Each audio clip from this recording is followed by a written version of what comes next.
Welcome to the Timeless Tales Library, where each story whispers like autumn leaves settling into peaceful stillness.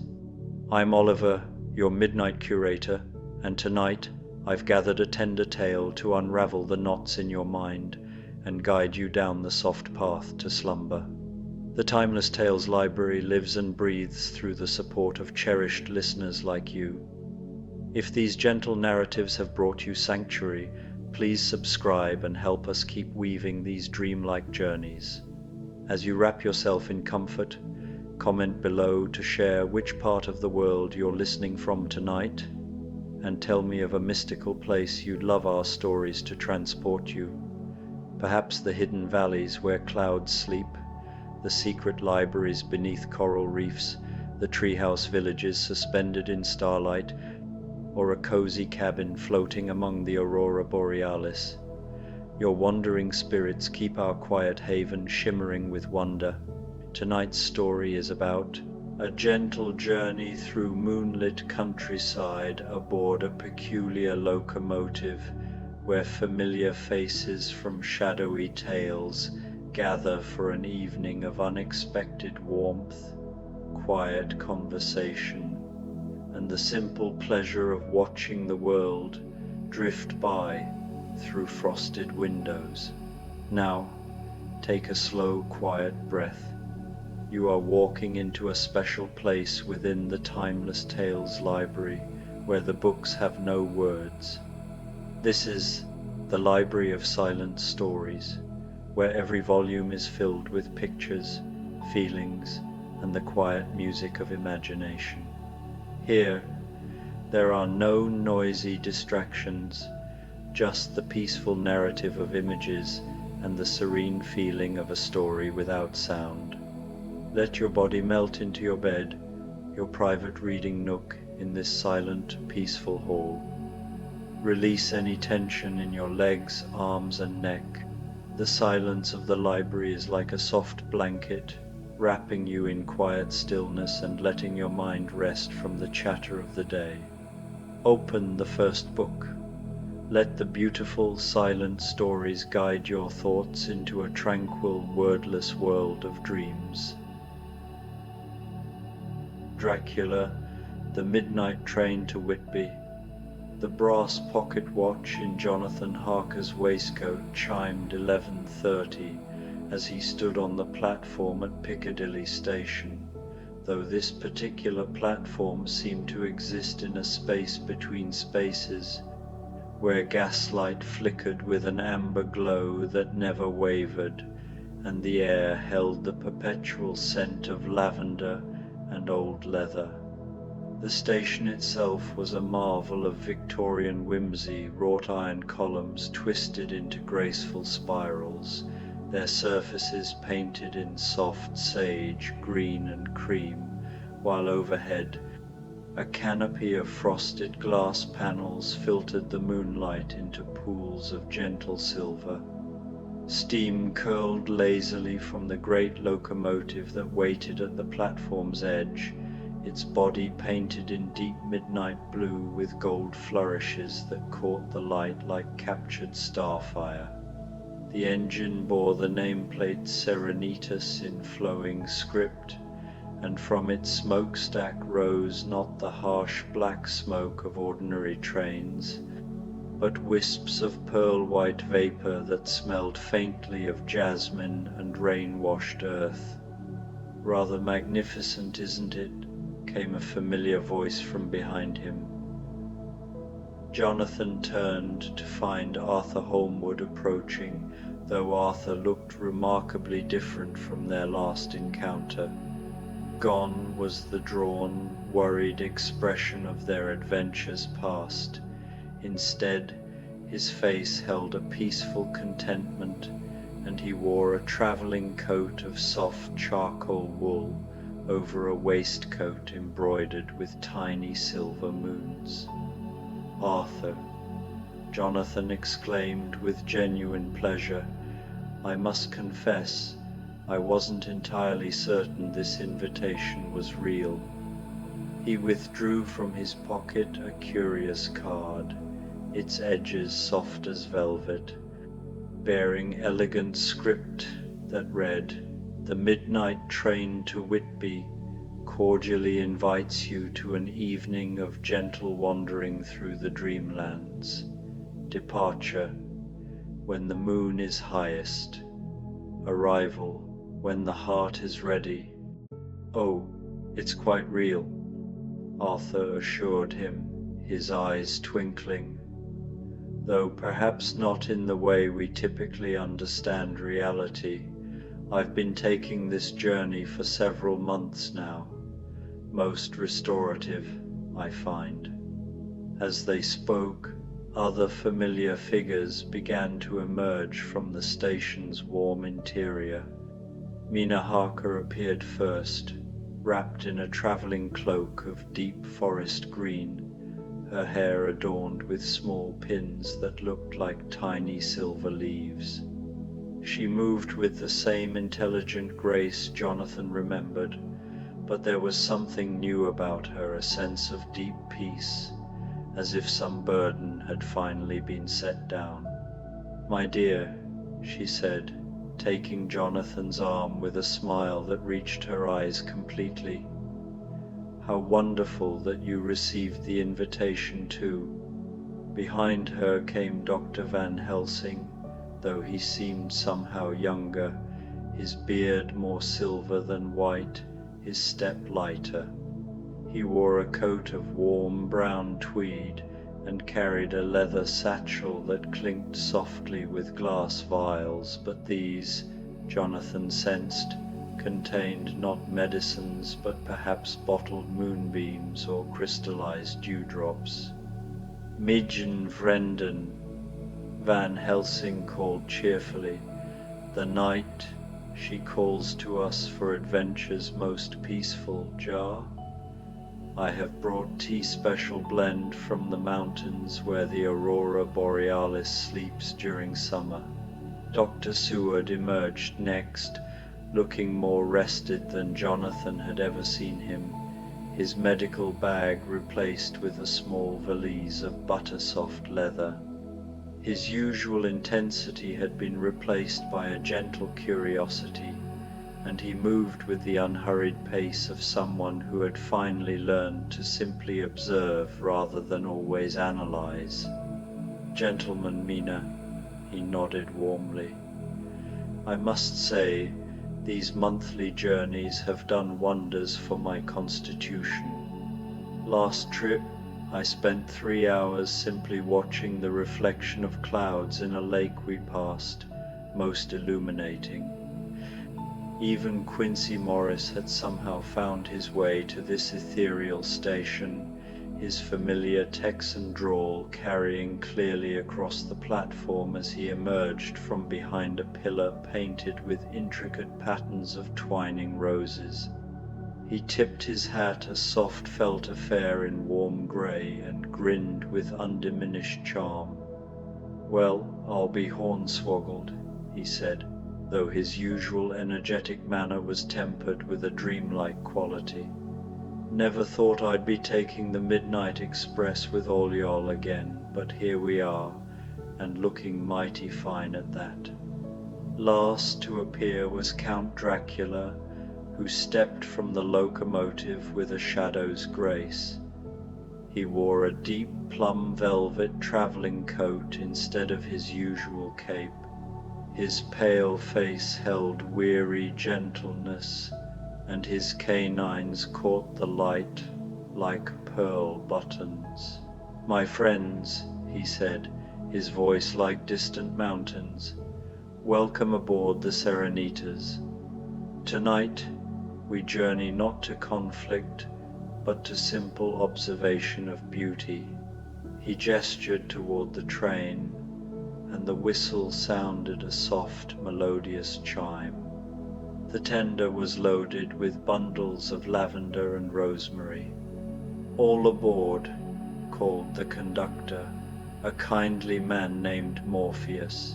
The group moved toward the passenger car, painted midnight blue with silver scrollwork. Arthur was the first to enter. "The interior is quite remarkable," he called back, It was a travelling drawing room from a wonderful dream. The walls were panelled in warm wood and decorated with paintings of peaceful landscapes, rolling hills under starlight and quiet forests. The seating consisted of comfortable armchairs and sofas upholstered in soft blues, sage greens, and warm creams.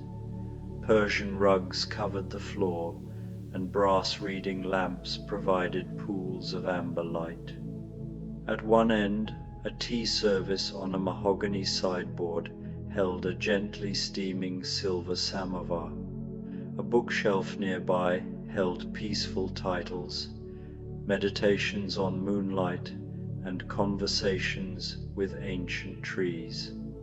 "Please, make yourselves comfortable," Count Dracula said, entering. Jonathan noticed the Count had a normal shadow and a reflection. "The journey will take hours, but time moves differently aboard the Serenitas. We'll arrive when we need to." Mina and Jonathan settled into chairs. Van Helsing hummed at the tea service, and Dr. Seward pulled out a journal to record beautiful things he noticed. Arthur and Quincy took seats near the opposite window, and the Count took a chair for quiet observation. The train began to move with a smooth, gentle acceleration. The lights of London faded, replaced by moonlit countryside that seemed more verdant and peaceful than any Jonathan remembered. "Where are we going?" Jonathan asked. "To Whitby, of course," the Count replied, his smile holding a gentle sadness. "This is Whitby, in the realm of peaceful reflection, where the abbey ruins are reminders of continuity and the harbour holds the promise of calm." Van Helsing added, "It is a place where the sharp edges of our experiences have been worn smooth by understanding to find peace with what has been." Mina nodded. "I've been having extraordinary dreams of libraries where every book is warm." "Dreams within dreams," Seward murmured. "I've been dreaming of gardens where every plant grows at the perfect pace." Through the windows, the moonlit landscape flowed by. Jonathan saw hills with glowing sheep and oak trees with deep shadows where other figures seemed to be travelling. "Is that a castle floating among the clouds?" Arthur asked, pointing. Jonathan looked and saw a small, pale stone castle drifting between layers of clouds. "Ah, Castle Ariel," the Count said with fond recognition. "The Duchess of Clouds holds court there, collecting dewdrops that fall upward to weave into scarves for the winter wind." Quincy chuckled. "You'll sure have some interesting neighbours." "All neighbours are interesting," the Count replied, "when you take time to see them. Each journey aboard the Serenitas reveals new wonders." The conversation fell into a comfortable silence. Jonathan drank the calming tea and felt a peaceful drowsiness. When he awoke, the landscape had changed.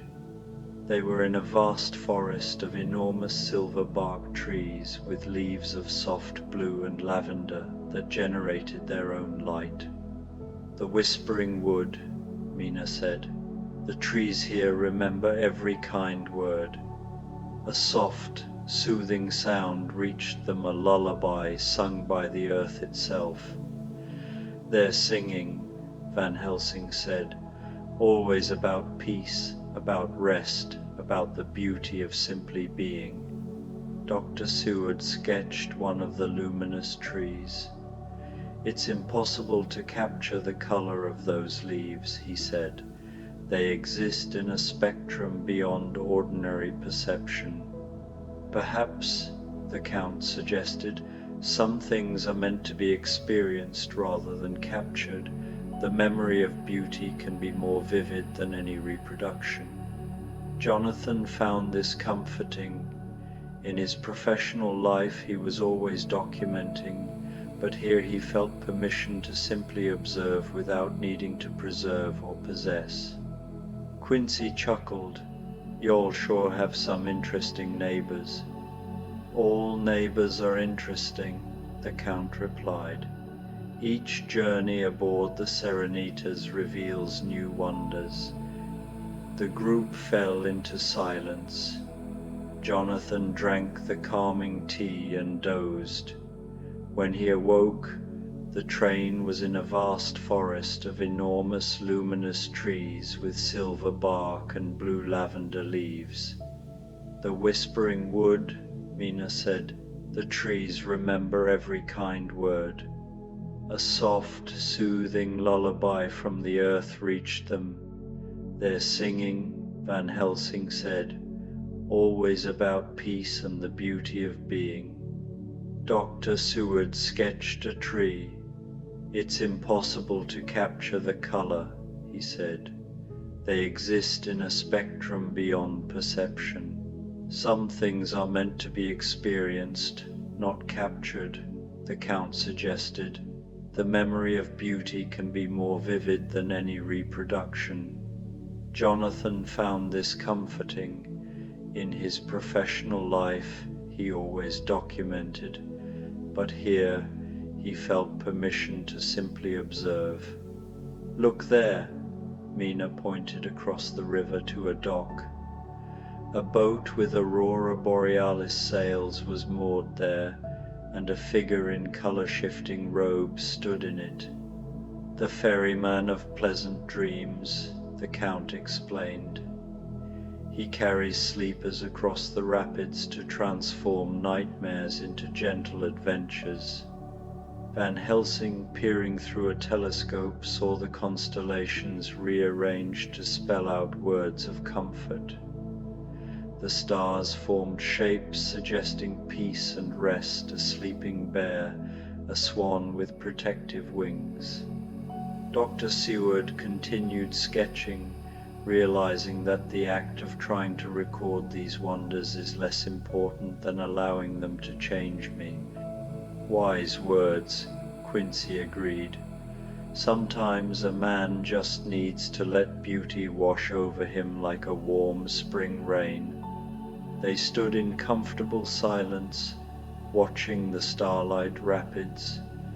Other peaceful vessels appeared, and once a family of moon bears came to the water's edge, splashing liquid starlight in crystalline arcs. "We should return to our seats," Morpheus said, appearing at the top of the stairs. "We're approaching the gentle hills, and the view will be spectacular." Back in their car, Jonathan felt a deep contentment. The tea service was refreshed, and small cakes glowed faintly as if baked with captured sunbeams. "I feel like I should be more surprised," Jonathan mused, "by the impossible geography and the magical creatures, yet it feels natural." "That is the gift of the Serenitas," the Count replied. "Here, wonder is expected. The heart remembers that magic was always the natural state of things, and that what we called reality was perhaps the true dream." Through the windows they saw rolling hills covered in luminous grass, and groves of trees with trunks of pale gold and leaves of silver. "Those are harmony trees," Mina said. "Each leaf plays a perfect note when touched by the wind." As a gentle breeze stirred the trees, a faint sound of celestial music reached them, clear as silver bells ringing across still water. Arthur, curled up on a sofa, felt a peaceful drowsiness. "I could travel like this forever," he murmured. "No urgent business, just peaceful observation." "Arthur," That is perhaps the greatest luxury, Van Helsing agreed, to have time for wonder and contemplation. Dr. Seward, with an expression of deep contentment, closed his journal. In my waking life I was always analyzing. Here, simply experiencing is enough. The Count nodded. I spent centuries trying to impose my will on the world.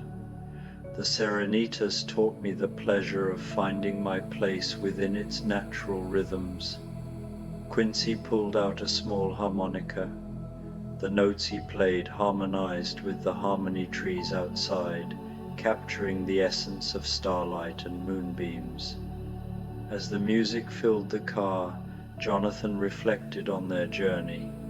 He and his friends, who had once fought the Count, were now traveling together in perfect harmony. All conflict and fear had dissolved into peaceful coexistence. Count, Jonathan asked, what changed?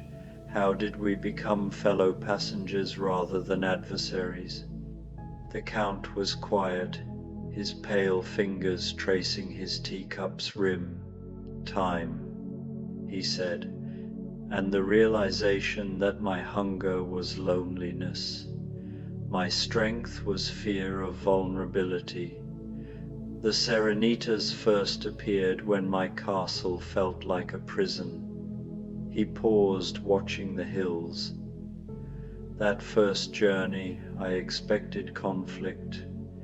Instead, I found acceptance. Not approval of my past, but acceptance of my capacity to change. Mina briefly touched his hand. We all needed that acceptance, she said. We all needed to discover we could be more than our fears. Indeed, Van Helsing added, it's the lesson the Serenitas teaches. Peace is found through understanding ourselves, not victory over others. The conversation fell silent, filled with the train's gentle rhythm and Quincy's harmonica melody. Jonathan's attention drifted between his companions' peaceful faces and the magical landscape outside. They were passing through a valley filled with flowers that glowed like captured moonlight. The enormous blooms swayed gently, creating waves of silver light across the valley floor. Lunar lilies, Arthur said drowsily. They only bloom on nights when the moon is generous. How do you know that? Jonathan asked. Arthur smiled without opening his eyes. I dreamed it.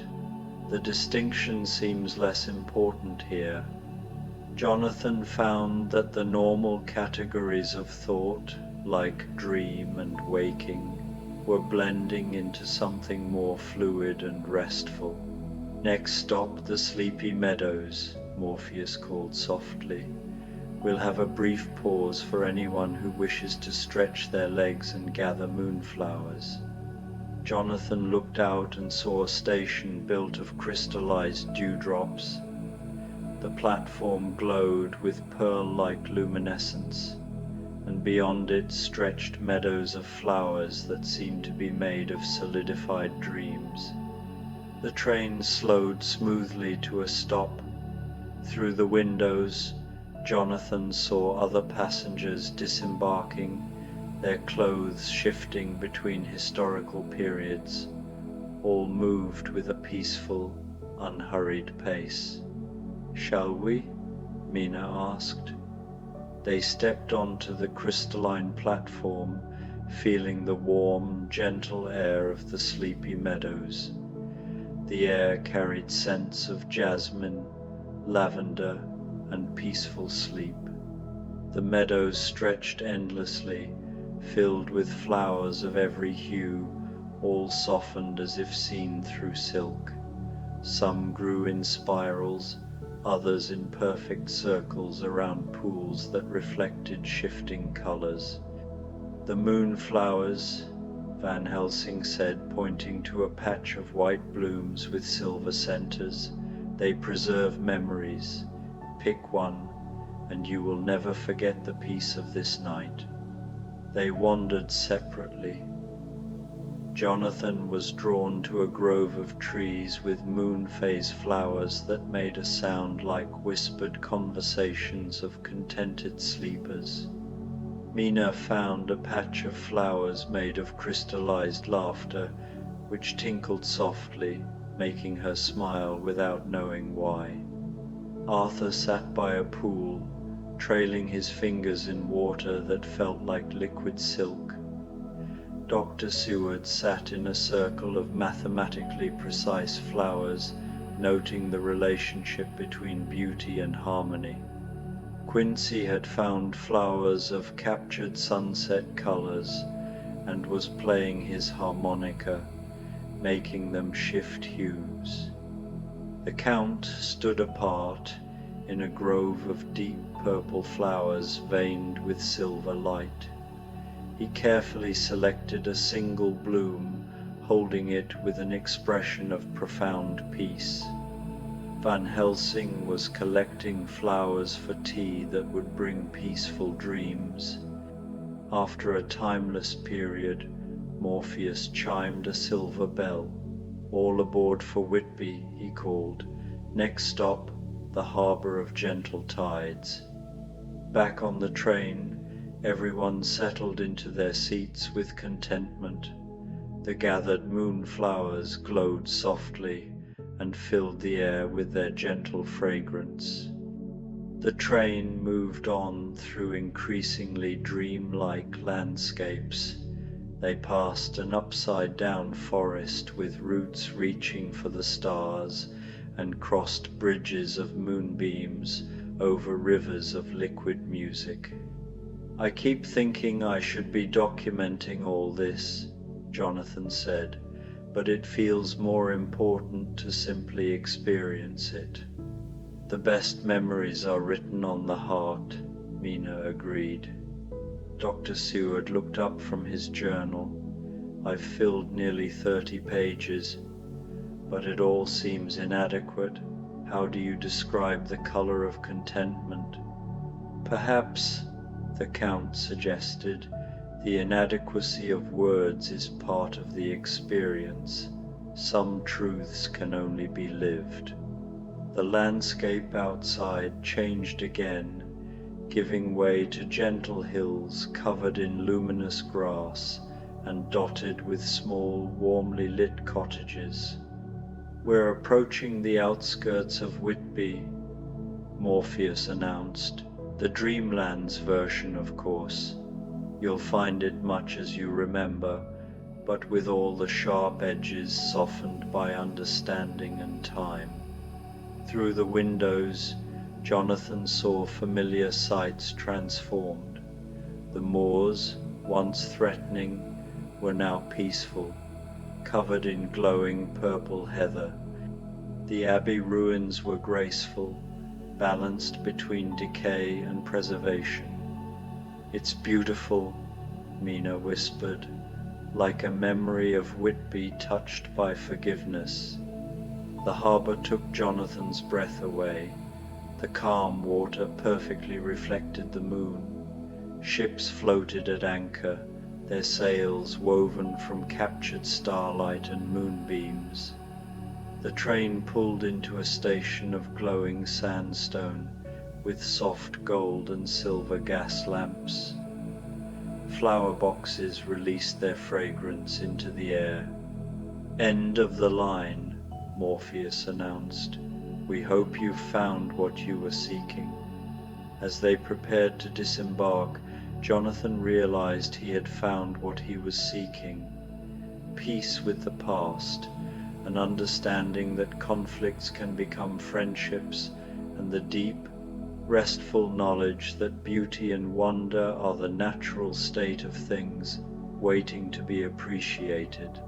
They stepped onto the platform together, the Count included, and for the first time since Jonathan had known him, the ancient figure seemed not mysterious or threatening, but simply another traveler who had found his way to peace. The air was soft and warm, carrying the scent of the sea mixed with lavender and roses.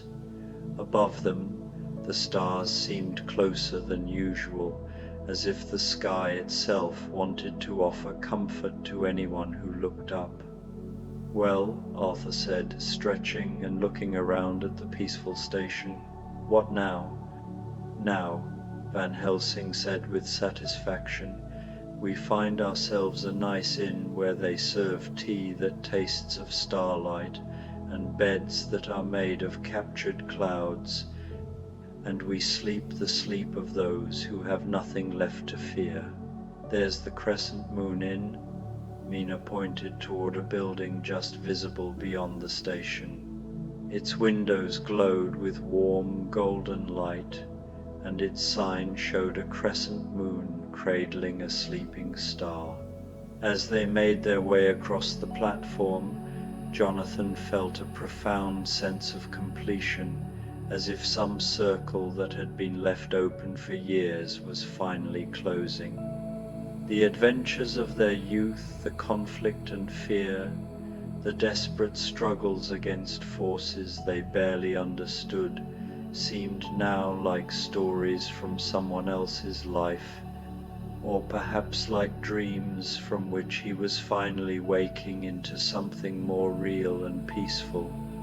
The Count walked slightly apart from the group, but not isolated from it, and when Arthur, in a gesture of spontaneous warmth, turned to include him in their conversation about where to find the best tea at this hour, he smiled with genuine pleasure.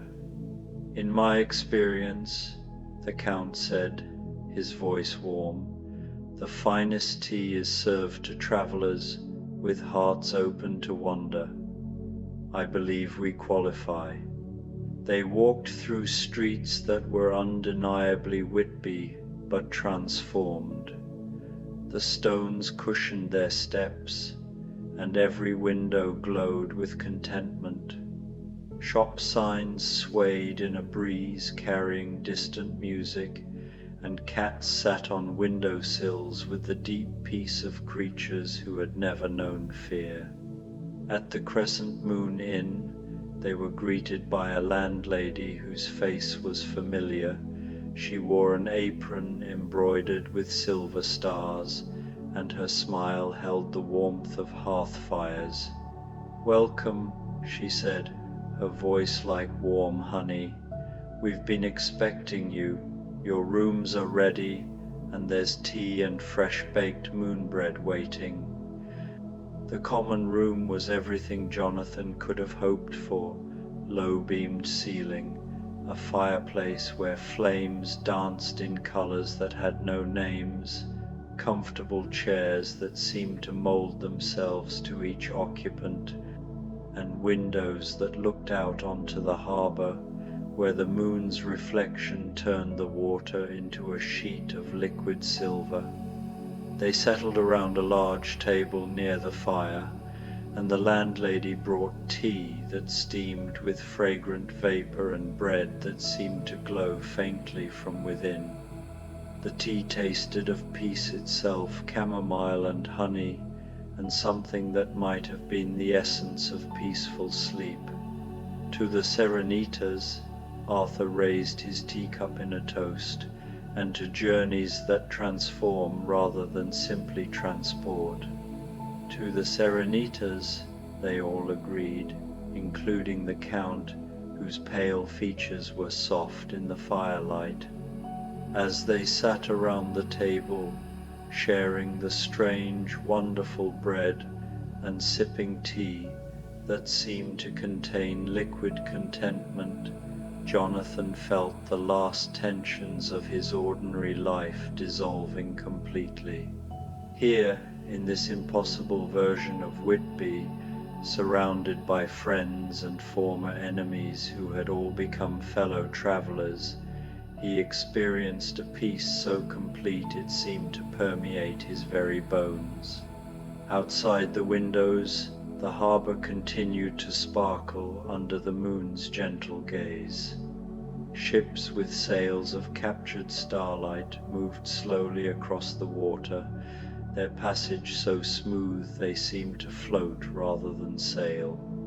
Occasionally, a whale made of living moonlight would surface in the distance, its breach sending cascades of silver droplets into the air that fell like gentle rain back to the sea.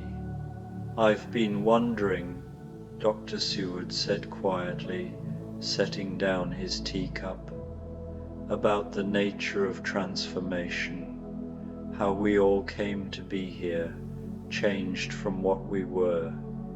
Van Helsing nodded thoughtfully, his eyes reflecting the firelight. "Is interesting question, Ja? I think perhaps we were always capable of this peace, this friendship, but we needed first to exhaust all other possibilities. Like children who must tire themselves out with running before they can appreciate the pleasure of sitting still," Mina added with a gentle smile. The Count considered this, turning his teacup slowly in his hands. "For centuries, I existed in a state of perpetual hunger for blood, for power, for the conquest of death itself. But hunger, I have learned, is often misdirected longing. What I truly sought was connection, belonging, the simple pleasure of sitting with others and sharing warmth." Quincy had been gazing into the fire, watching the flames dance in their impossible colors. "Back home in Texas," he said slowly, "we have a saying, even the wildest Mustang can learn to appreciate the comfort of the barn, given enough time and gentle handling." "The Serenitas provides both time and gentle handling," Arthur observed. "I've been riding it for what feels like months now, though I suspect time works differently here. Each journey has shown me something new about peace, about the possibility of existence without struggle." The landlady appeared with more tea and what she called dream cakes, small pastries that seemed to shimmer with their own inner light, and tasted of honey and starlight and the essence of contented sighs. "Tell me," Jonathan said to the Count, surprising himself with the directness of the question, "do you miss it, your former existence?" The Count was quiet for so long that Jonathan began to think he wouldn't answer. When he finally spoke, his voice was thoughtful rather than defensive. "I miss the certainty," he said eventually. "The simplicity of believing I knew what I wanted and how to get it. But I do not miss the emptiness that drove me to such certainty, the hunger that could never be satisfied, the loneliness that grew deeper with every attempt to fill it through dominion over others." He gestured toward the window, where the peaceful harbor continued to sparkle. "This is better, this uncertainty, this gentle wandering without clear destination, this companionship freely given rather than taken by force." Dr. Seward had been making notes in his journal again, but now he looked up with interest. "I've been documenting my own transformation," he said, "from someone obsessed with understanding and controlling madness to someone learning to appreciate the gentle irrationality of dreams and wonder." "We are all," Van Helsing said with satisfaction, "becoming who we were always meant to be, before fear and pain and the harsh necessities of the world taught us to be smaller, harder, more defended." The fire crackled softly in the grate, its impossible flames casting warm, shifting patterns on the walls. Outside, a church bell began to chime the hour, though whether it was midnight or 3 in the morning, or some time that existed only in dreams, Jonathan couldn't say, and found he didn't care. "I keep expecting," Mina said softly, "to wake up, to find myself back in London, with this all revealed as an elaborate dream." "But what if," Arthur suggested drowsily, "this is waking up, and what we called reality was the dream?" "Either way," the Count said, and his voice held a contentment Jonathan had never heard in it before. "I am grateful for these moments of peace, for this companionship, for the discovery that transformation is always possible." They sat in comfortable silence for a while, each lost in their own peaceful contemplations. The tea continued to steam in their cups, maintaining its perfect temperature, and the dream cakes seemed to replenish themselves whenever someone reached for another. Eventually, one by one, they began to feel the gentle call of sleep. Arthur was the first to excuse himself, accepting a brass key from the landlady and making his way up a staircase whose banister was carved with images of sleeping flowers and resting animals. Dr. Seward followed soon after, his journal tucked under his arm and an expression of deep peace on his face. "Thank you all," he said simply, "for the gift of this evening." Van Helsing gathered his collection of moonflowers, now arranged in a small bouquet that seemed to pulse gently with captured starlight. "Is the best medicine," he declared, "this peace, this friendship, this wonder. I shall sleep well tonight, and dream of harmony trees and lunar lilies." Quincy stretched and yawned, his harmonica tucked safely in his pocket. "Well, folks, I reckon this old cowboy needs his beauty sleep. Thank y'all for the finest evening I've had in more years than I care to count." That left Jonathan, Mina, and the Count sitting around the dying fire. The silence between them was not awkward but deeply peaceful, the silence of old friends who need not fill every moment with words. "Count," Mina said eventually, her voice soft as the firelight, "I want you to know that I forgive you, completely and without reservation, what happened between us. It led to this understanding, this peace. Perhaps it needed to happen exactly as it did." The Count's eyes filled with something that might have been tears, though they caught the firelight like liquid diamonds.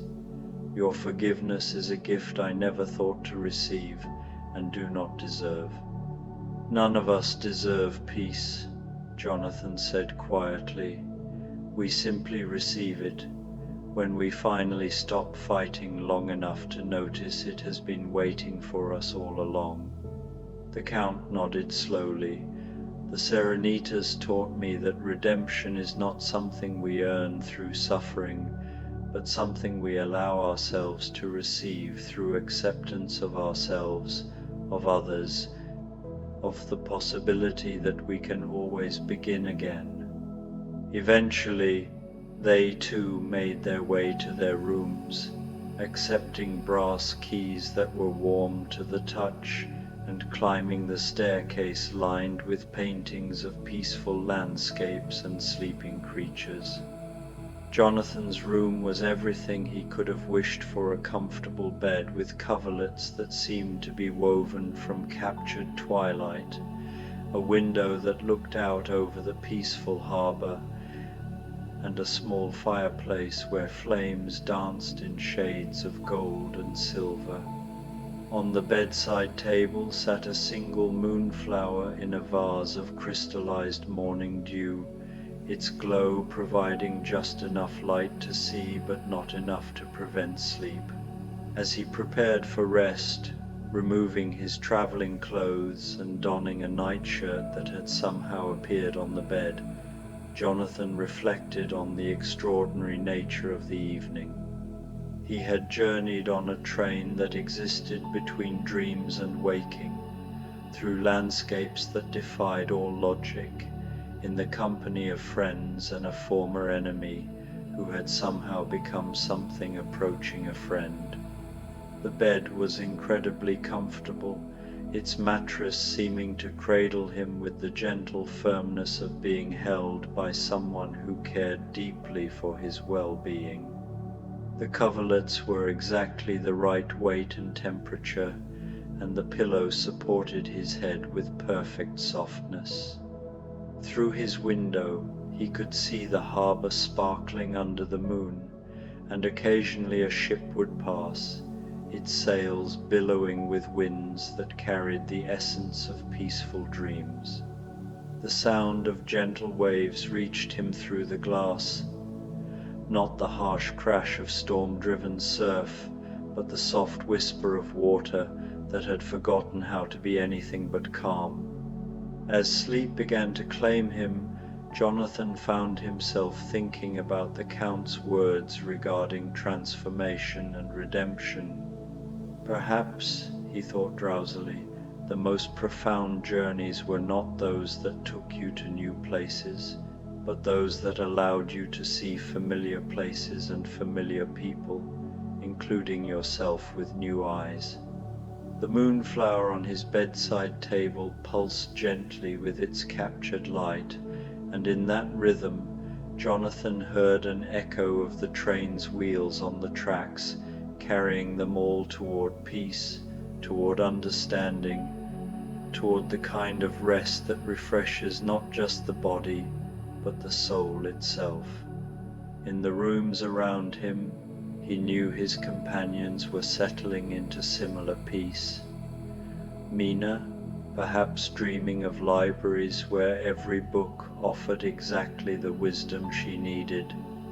Arthur, possibly wandering through dream gardens where every flower bloomed in perfect timing. Dr.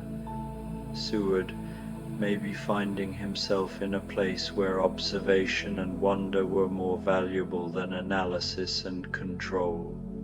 Van Helsing would be dreaming, no doubt, of mountain meadows where he gathered healing herbs that could cure not just illness but loneliness, fear, and the accumulated weariness of too many battles fought. Quincy might be dreaming of wide plains under star-filled skies, where the wind carried not the dust of conflict, but the scent of wildflowers and the promise of peaceful dawns. And the Count, Jonathan found himself hoping that the Count would dream of companionship freely given, of acceptance without conditions, of the discovery that centuries of loneliness could be healed in a single evening of genuine friendship. As sleep finally claimed him completely, Jonathan's last conscious thought was of gratitude for the invitation to journey on the Serenitas, for the transformation of enemies into friends, for the discovery that peace was not something to be achieved through struggle, but something to be received through the simple act of opening one's heart to wonder. The moonflower's gentle glow continued through the night, pulsing in rhythm with the peaceful breathing of the sleeping travelers, keeping watch over their dreams and ensuring that rest, when it came, would be complete and restorative. In the harbour below, the gentle tides continued their eternal rhythm, carrying away all the sharp fragments of old conflicts and bringing in, with each soft wave, a little more peace, a little more understanding, a little more of the deep, abiding calm that makes all healing possible. The moon smiled down on Whitby of dreams, where former enemies shared tea and moonflowers, where trains carried passengers not to destinations but to transformation, and where the only scheduled departure was from old hurts into new understanding. And in the morning, though morning would come only when each sleeper was ready for it to come, they would wake refreshed and peaceful, carrying within their hearts the memory of a journey that proved redemption was always possible. Friendship could bloom in the most unexpected soil, and that sometimes the most profound adventures were the ones that led not to conquest but to rest. The Serenitas waited at the platform, its midnight blue paint gleaming softly in the starlight, ready to carry new passengers on their own journeys toward peace, toward wonder, toward the kind of sleep that heals everything it touches.